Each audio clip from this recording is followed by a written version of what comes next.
Peter? That depends who's asking. Peter, stay out of trouble. Told you he has it in for me. He was talking to all of us. I'm talking to you, Peter. Specifically, stay out of trouble. Run! No! Let them go! My family's in trouble, and I'm gonna get them back. Hey Cinemark, Dave Rispoli here, and I'm talking with the cast of Peter Rabbit 2. And right now we have Peter Rabbit himself, James Corden. For fans of the first movie, what can we expect with this sequel?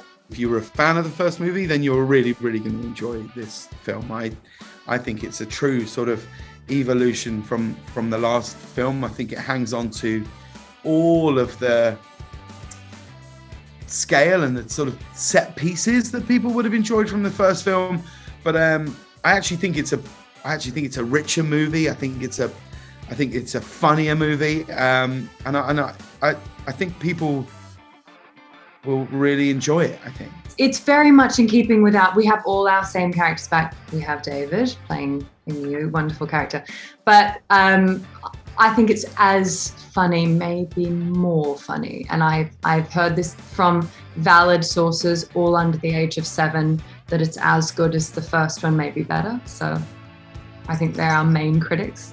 This is a character that's been around for over a century now. What do you think it is about Peter Rabbit that has become so timeless? There's a universal quality to him that it still resonates now, you know, of mischief and getting in trouble and how you kind of navigate that growing up. In some ways, for a lot of kids, it's the first time that they are seeing family reflected back to them, but through these rabbits, through these stories that they can sort of relate to and then relate to their own lives. And then I think this, even just some of the more tricky themes, the loss of a father, which is something that is in the thing, and then the rallying together of siblings, and bullying or being misunderstood.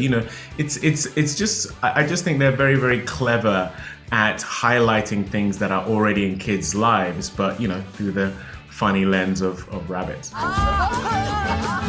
Join them, frolic. I can frolic. This is fun. I'm speeding up a little. I'm speeding up quite a bit.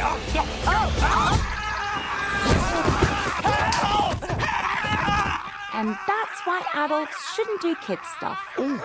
What do you hope the message derived from this film will be for families? Well, Peter Rabbit experiences some sort of self-doubt in the film, which is a really unusual thing to see a kid go through, but I think is a really true thing, kind of questioning yourself, and are you good, and how do you fit into the world, and if somebody tells you that you're naughty, does that mean that you're bad? If we as people, families, parents, society in general, continually tell others who they are and what they are, and in Peter's case, they just keep telling him that he's naughty and he's bad, and that's who you are. At some point, we as humans, however old you are, go, well, then I guess that's who I am then. And if that's who I am, that's who I'll be. And I think what we have to realize is it's only through love and support and the grounding of others that really means that we can truly continually evolve as humans, as children, adults, rabbits.